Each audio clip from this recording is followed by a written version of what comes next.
6-7 దశాబ్దాల్లో ఎన్నడూ లేని పరిస్థితి. అమెరికాలో వలసదారులు తగ్గిపోయారు.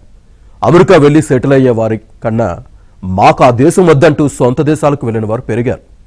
ఈ పరిణామాన్ని ట్రంప్ ప్రభుత్వం తమ ఘనతేనని టముకేసుకుంటూ ఉంటే అగ్రరాజ్యం ప్రభావం తగ్గిందని అంటున్నారు విశ్లేషకులు. డాలర్ కూడా డీలా పడిపోతుందని అంటున్నారు. అసలు ఏం జరుగుతోంది?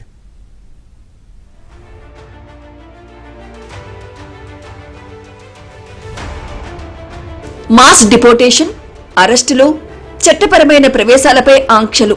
అమెరికా అధ్యక్షుడు డొనాల్డ్ ట్రంప్ రెండోసారి అధికారంలోకి వచ్చిన దగ్గర నుంచి వలసదారులపై విరుచుకుపడుతున్నారు. అమెరికా ఆర్థిక వ్యవస్థకు వెన్నెముకగా నిలుస్తున్న వారి వెన్నుముక విరగ్గొడుతున్నారు. దీంతో బంగారు భవిష్యత్తును ఊహించుకొని అమెరికా వెళ్లే వారి సంఖ్య తగ్గిపోయిందని ప్యూ రీసెర్చ్ సెంటర్ నివేదిక వెల్లడించింది. ఈ ఏడాది జనవరి నుంచి జూన్ మధ్య వలస జనాభా 15 లక్షలు తగ్గింది. దాంతో ఇమిగ్రెంట్ సంఖ్య 53.3 మిలియన్ల నుంచి 51.9 మిలియన్లకు పడిపోయింది. 1960 తర్వాత ఇలా వలసదారుల సంఖ్య క్షీణించడం ఇదే తొలిసారి. వలసదారుల తగ్గుదల వల్ల అమెరికాలో లేబర్ మార్కెట్ సమస్యలను ఎదుర్కొంటోంది.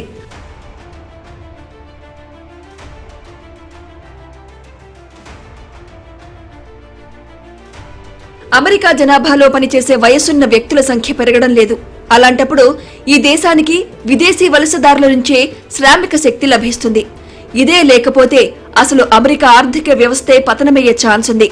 సరిహద్దుల నుంచి అక్రమంగా దేశంలోకి ప్రవేశించే వారి సంఖ్యను కట్టడి చేసేందుకు బైడెన్ హయాంలో చర్యలు తీసుకోవడంతో 2024 నుంచే ఈ మార్పు కనిపిస్తున్నప్పటికీ ట్రంప్ కఠిన వైఖరితో అది భారీగా పెరిగింది. అనధికారిక వలసల సంఖ్య కూడా తగ్గిందని నివేదిక పేర్కొంది.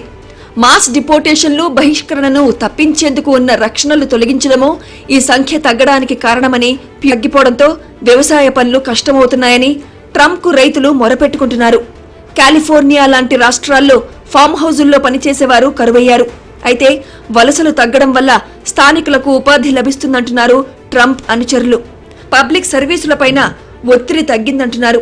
అసలు అమెరికా అంటేనే వలసల రాజ్యమన్న విషయాన్ని మర్చిపోయి మాట్లాడుతున్నారు.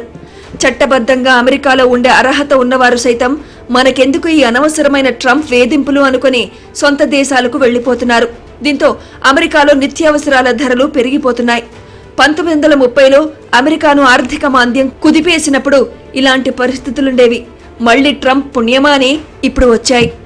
గత 200 సంవత్సరాలు బట్టి అమెరికా పెరిగింది. అమెరికా సూపర్ పవర్ అవిందంటే వలసదారు.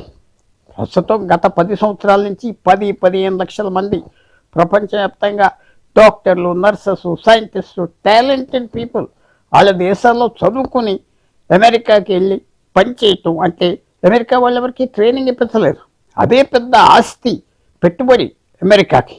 ఇతర దేశాల నుంచి రావటం, వాళ్ళు చిన్న చిన్న ఆస్తులు ఉంటే అమ్ముకొని అమెరికాకి రావటం, బలపరిచితే అమెరికా ఆర్థిక వ్యవస్థ అంత పెరిగిందంటే ఆ కారణమే. లేకపోతే చైనా, రష్యా, జపాన్ అందరూ ఎందుకు వెనక్కిపోతారంటే ఇంగ్లాండ్తో సహా ఇంత వలసదారులు లేరు రావటం అక్కడ.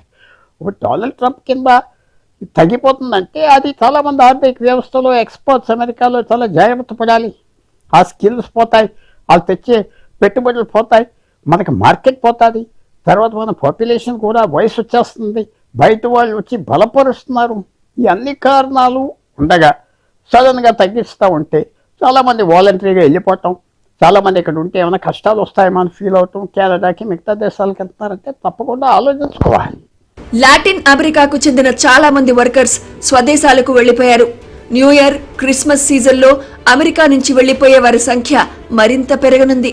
ట్రంప్ యంత్రాంగం ఒక పక్క డిపోర్టేషన్స్ చేస్తూనే మరోవైపు వీసా రూల్స్ ను కఠినతరం చేశారు.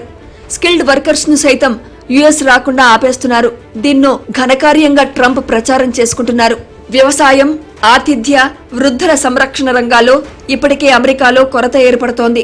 ఇకపై ట్రక్ డ్రైవర్లను అనుమతించబోమని అమెరికా ప్రకటించింది. అయితే ఈ రంగాల్లో స్థానిక అమెరికన్లు పనిచేస్తారా అంటే లేదనే సమాధానమే వస్తోంది. మరి ఈ ఖాళీని భర్తీ చేసేదెవరు? ట్రంప్ విధానాల వల్ల ప్రపంచంపై అమెరికా ఆధిపత్యం తగ్గుతుందని, దాని విలువ పడిపోతుందన్న ఆందోళన వ్యక్తమవుతోంది.